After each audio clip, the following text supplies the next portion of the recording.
එකක් හරි පව් වෙලා තියෙනවා නම් මම මේ කතා කරන්නේ. මොන ක්‍රමයකින් හරි අපි මෙතනින් ගොඩ යන්න ඕනේ. යුද මෙතනින් ගොඩ යන්න වැඩපිළිවෙල හදා ගන්න. ඒ වැඩපිළිවෙල හදන්න තියෙන එකම ක්‍රමය තමයි සෝතාපන්න ඵලය. සෝතාපන්න ඵලයටපත් වුණොත් විතරයි පින්වතුනි අපි කරපු පව් වලින් අපිට බේරිලා ඉන්න පුළුවන්. යමෙක් සෝතාපන්න ඵලයටපත් වුණා නම් චතුහ පායේ හිච විප්පමුක්තෝ. සතර පායෙන් සහ මුලින්ම නිදහස් වූෙක් වෙනවා. පින්වතුනි සතර පායෙන් නිදහස් වෙන සෝතාපන්න ඵලයටපත් වෙන්න තියෙන සෝතාපන්න ඵලයටපත් වෙනවා කියලා කියන්නේ පින්වතුනි මේ ධහම අවබෝධ කරගන්නවා කියන කාරණාව. මනාකොට භාග්‍යවතුන් වහන්සේ දේශනා කරපු ධහම අවබෝධ කළොත් ඒ කාන්තේම ඔබ සෝතාපන්න ඵලයටපත් වෙන ඔබ සියලු දෙනාට ඒකට පින් තියෙනවා. අන්න ඒකයි අපි අවබෝධ කරන්නේ. ආයි ගොඩ එන්න බෑ පින්වතුනි. යමෙක් සතර පායට ගියොත් ආයි ගොඩ එන්න බෑ. භාග්‍යවතුන් වහන්සේ අනාවරණ ඥාණයෙන් දැකලා අපි කාටවත් නැති ඥානයක් භාග්‍යවතුන් වහන්සේට තියෙනවා. අනාවරණ ඥානය. සර්වඥතා ඥානය කියන්නේ ඒක. මේ විශ්වයේ අතැඹුලක් ලෙස දකින්න පුළුවන් ඥානය. ඒ ඥානයෙන් දැකලා භාග්‍යවතුන් වහන්සේ දේශනා කළා තියෙන්නේ. සතර අපායට වැටිච්ච කෙනෙක් ආපහු ඒකෙන් ගොඩ එනවා කියලා කියන්නේ කන කැස් බෑවා වියසිතුරෙන් අහස දකින්නටත් වඩා අමාරු කාර්යයක්. එහෙනම් ඔබ අද බල්ලෙක් දකිද්දී ඔබට දුක හිතෙන්න ඕනේ නැද්ද? ඔය ඒ කාලේ හිටපු මිනිහෙක් අද මොකද්ද ඒ කරගෙන තියෙන්නේ? ඔන්නවා තමයි පින්වතුනි මහා අපරාධ.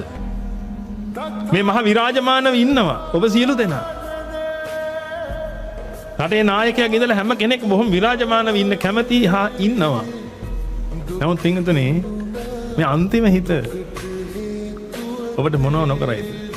මම මේ එකක්වත් කියන්නේ පින්වතුනි ඔබව බය කරන්නවත් මොකටවත් නෙමෙයි. අපිට උදව් කරන්න අවස්ථාව දෙන්න. සතර අපායට නම් වැටෙන්න එපා පින්වතුනි. සතර අපාය කියලා කියන්නේ මහා දරුණු ගෝර කටුක තැන. බොහොම භයංකර තැන. සතර අපාය ඕනේ නැහැ පින්වතුනි. මේ මනුස්ස භවයෙන් චුත වෙනකොට නැත්නම් මේ මනුස්ස ශරීරයෙන් චුත වෙලා යද්දී තවත් මනුස්ස ශරීරයකට එන්න කලින් ගන්ධබ්බ කියලා අවස්ථාවක් පහු කරනවා. ඒ ගන්ධබ්බ තලයත් මහ දරුණුයි. නීතියක් නැහැ. පොලිසියක් නැහැ. හමුදාවක් නැහැ. හිතු මතයට කැමති විදියට දේවල් සිද්ධ වෙනවා. වෛර පිරිමහ ගන්නවා. කෑලි වලට ඉරනවා. මේ දේවල් සමහර විට ඔබ දකින්නේ නැතුව ඇති. අපි දකින නිසා කියන්නේ. ඒ වලට වැටෙන්න එපා පින්වතුනි. ඒ වලට වැටෙන්න එපා. ඒ වලට නොවැටි ඉන්න පුළුවන් ක්‍රමයේ භාග්‍යවතුන් වහන්සේ දේශනා කරලා තියෙනවා. භාග්‍යවතුන් වහන්සේ මේ ක්‍රමයේ දේශනා කළා නැත්නම් ඒ වගේම අපි මේ ක්‍රමයේ දන්නේ නැත්නම් මේ කතාව ඔබට කියන්නේ නැහැ කවදාවත්. ඔහේ යන්න දෙනවා මේ ලෝකෙ හැමෝටම. නමුත් මේ ක්‍රමයේ දන්න නිසා පින්වතුනි මේ ක්‍රමෙන් මිනිස්සුන්ව නිදහස් කරන්න පුළුවන් නිසා තමයි අපි මේ ලෝකේ ඉන්න හැමෝටම හඬගාලා මේ කාරණාව කියන්නේ. අපි ගැලවෙමු. භාග්‍යවතුන් වහන්සේ ලංකාවට අයිති කෙනෙක් නෙමෙයි පින්වතුනි. භාග්‍යවතුන් වහන්සේ බෞද්ධයන්ට විතරක් අයිති කෙනෙක් නෙමෙයි පින්වතුනි. භාග්‍යවතුන් වහන්සේ මේ 31 ලෝක තලයටම අයිති.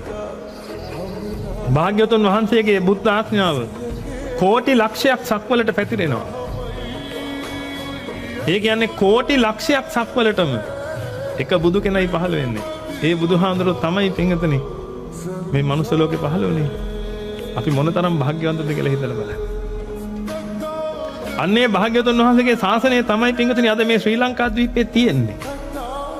උන්වහන්සේ දේශනා කරපු මේ උතුම් ශ්‍රී සද්ධර්මයේ තමයි පින්වතුනි ත්‍රිපිටකයේ තියෙන්නේ. ජාතිවර මහා සංඝරත්නය අවබෝධ කරන්නේ. ගිහි පැවිදි භික්ෂු භික්ෂුණී උපාසක උපාසිකා කියන සියලු දෙනාම අවබෝධ කරගන්න.